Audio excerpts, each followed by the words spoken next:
Maple Banana Smash. Let's go!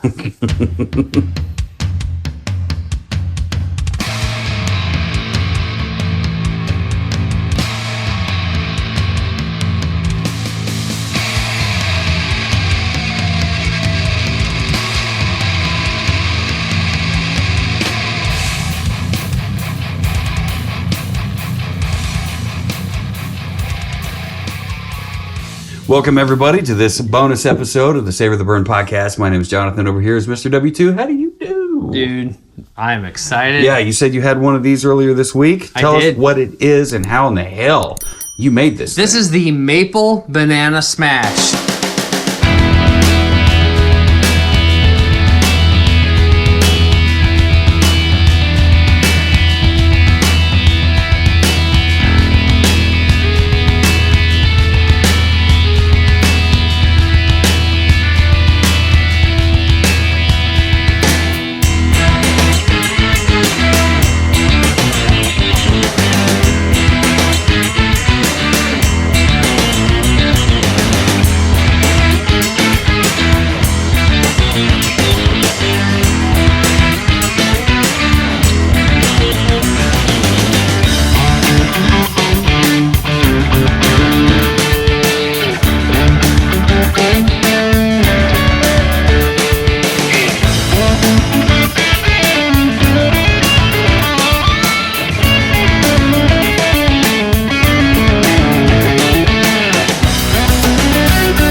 Yes. So we smash a whole banana down in our mixing glass.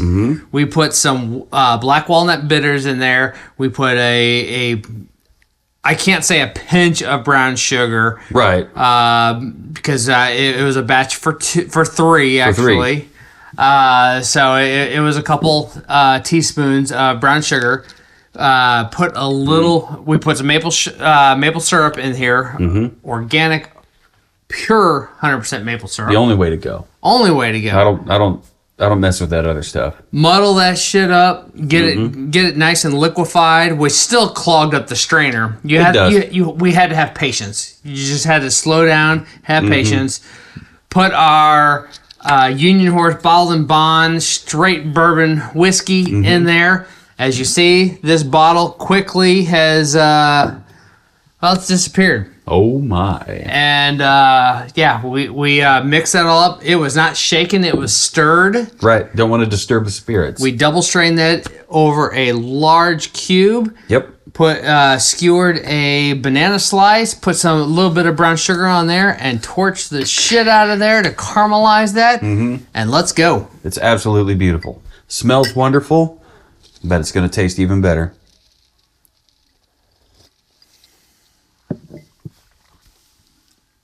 And it does. The walnut bitters come through. The the spirit comes through. The spirit comes through, and that's what we want. Banana for days. Banana. It's sweet. It's everything. It's everything you want.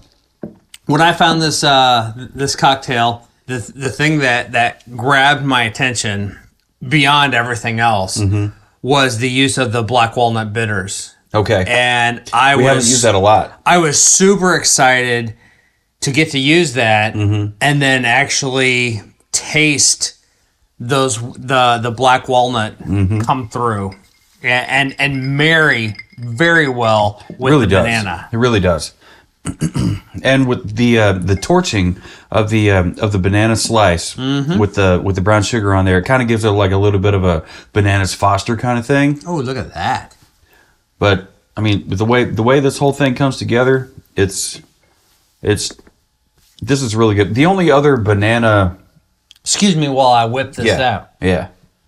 The only other banana, esque cocktail that we've made, I think, would be on the Mother's Day episode we did last year with Miss Katie, and we did a banana old fashioned using the Howler Head whiskey, the banana whiskey from Howler Head, and it turned out it's okay by itself if you're into gimmick whiskeys, but it really shined in an old fashioned.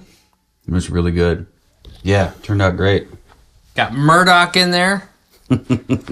Which is not related to this. No, this is Union Horse. Yeah, we do our, need a our Union barrel Horse is West barrel. Bottoms. We need a Union Horse We barrel. do need a Union Horse If you guys know anybody that has one, please let us know. Send us an email, info, W2, or Jonathan at savortheburn.com. As much as I really want a Rieger's barrel, Union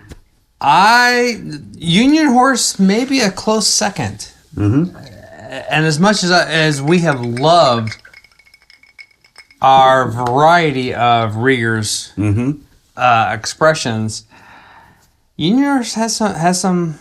They have some really good stuff too. Yeah, this Bottle and Bond is fantastic. So I don't know about yours. I don't remember mine. I actually got the torch aside a little bit. Oh. So I have a little bit of a char on the nose when I get into the cocktail. I did pick up a little bit of char on the nose. I don't know if it came from the skewer or from like the tiny little bit of blackness here. I'm ready to dip this here in this here fluid and eat the dang thing. I was quite surprised, and I made this ahead of time over the weekend. Very good. I was a little surprised at how much the muddled banana just completely coated and clogged up my double strainer as I was trying to pour this cocktail. It made it okay through the Hawthorne strainer, but when it went through the mesh strainer, it's just instantly clogged. I wonder if there's a way to get around that. Probably not, but it's just that thickening agent that bananas have. It's hard to get around that. I'm sure it's akin to like what okra does. Okra puts out that juice, that kind of, they call it slime or whatever. Bananas don't have slime. And even full strength, the way you created it, it was good. And even as the square cube kind of dilutes it down just a little bit, it's still good. Yeah. I mean, you're 90% of the way through yours. I'm probably maybe 30, but I mean it's good either way. It really is. Very, very tasty. I'm kind of interested in skewering this banana. Yeah. Try it. Let me know what you think. Get on it.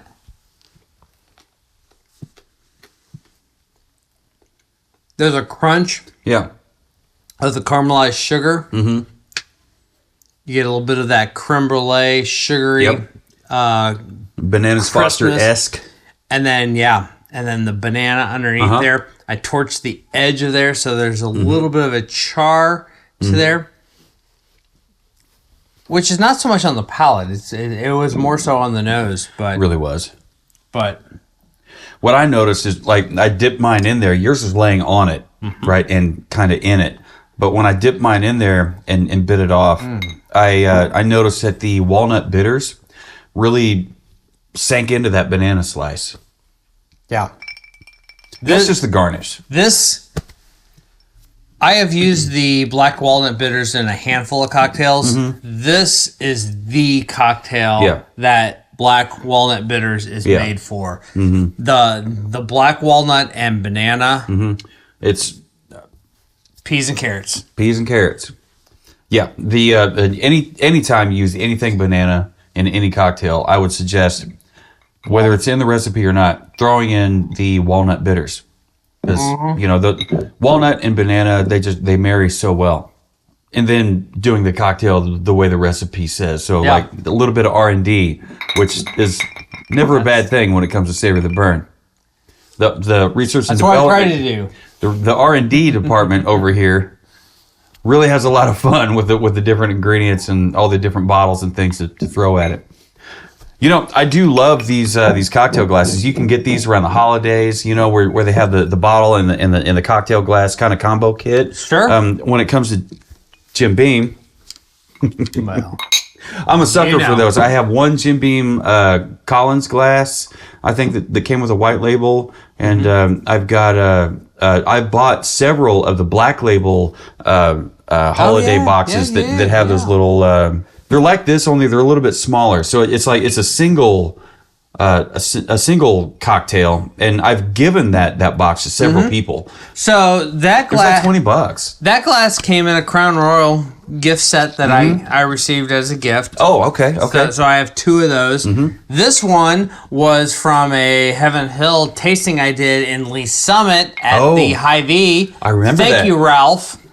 It was a good time. Yeah, Ralph out at the liquor. He's a good dude. Wine, liquor and spirits department out there in Hy-Vee and Lee Summit. He is always wheeling and dealing and getting new barrels in, barrel picks, and all the things. And we get all the emails, and we're stoked, and we talk about which ones do we want to go to. And putting great events together like that. That was awesome because that was hosted by the Heaven Hill ambassador happened to be former retired defenseman from the St. Louis Blues hockey team. And who is a Blues fan in this Savor the Burn podcast? This guy. But you know what? I'm going to take this opportunity to also say, yes, my wife, Ms. Katie, will tell everyone, and she's not lying. She's 100% the truth. Tell the truth and shame the devil. She is the bigger Blues fan. She's a bigger Blues fan, really? Oh, yeah. All right. Yep. Does she have a Blues tramp stamp? No. You do. So who's the bigger fan now? Well, I'm kidding. I think. I hope. You are kidding. But I'll drink to that. Yes, sir. But if I'm not mistaken, he left with a Savor the Burn t-shirt. He did. And I showed up to that tasting event in my Blues shirt. I had my Blues hat on. Yep.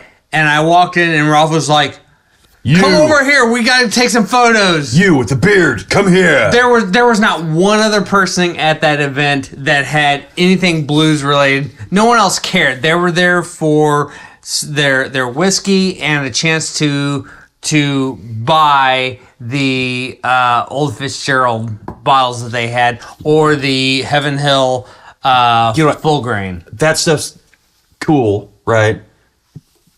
But I mean, if your presenter just happens to be, like a player in one of, if not the favorite sports team, and do a little bit of research on your presenters. Like, you might really want to hear what they had to say. I was super appreciative. It was an event where Hy-Vee was providing it was on a Thursday. Oh, the meal. So Hy-Vee was providing a steak dinner. Mm-hmm. Me being a vegetarian / pescatarian. Yeah.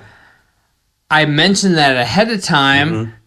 They had a grilled tilapia meal for me. They said, "Oh, dude, don't worry about it. We got you, fam." Yeah. They took care of me. They took care of me. So major props to the guys at the Hy-Vee liquor department. Yeah. Setting these things up. What a great... I mean, seriously, they... Between the store picks, barrel picks that they do, and the selection they have on the shelves, what a great store. And who would have thought? Who'd have thunk it? Thank you, Ralph. Hy-Vee, like Hy-Vee, a grocery store would have such a great. I almost said amazing again because Hy-Vee and Lee Summit on 3rd Street. Yeah, right at the Ask for Ralph. 3rd and Ward, I think it is out there. So definitely check it out if you're in the area. Are you ready to wrap? I'm ready to wrap. Let's wrap. All right. Well, this cocktail was nothing short of amazing. Once again, you knocked it out of the park. We talked about what we could do to make it better.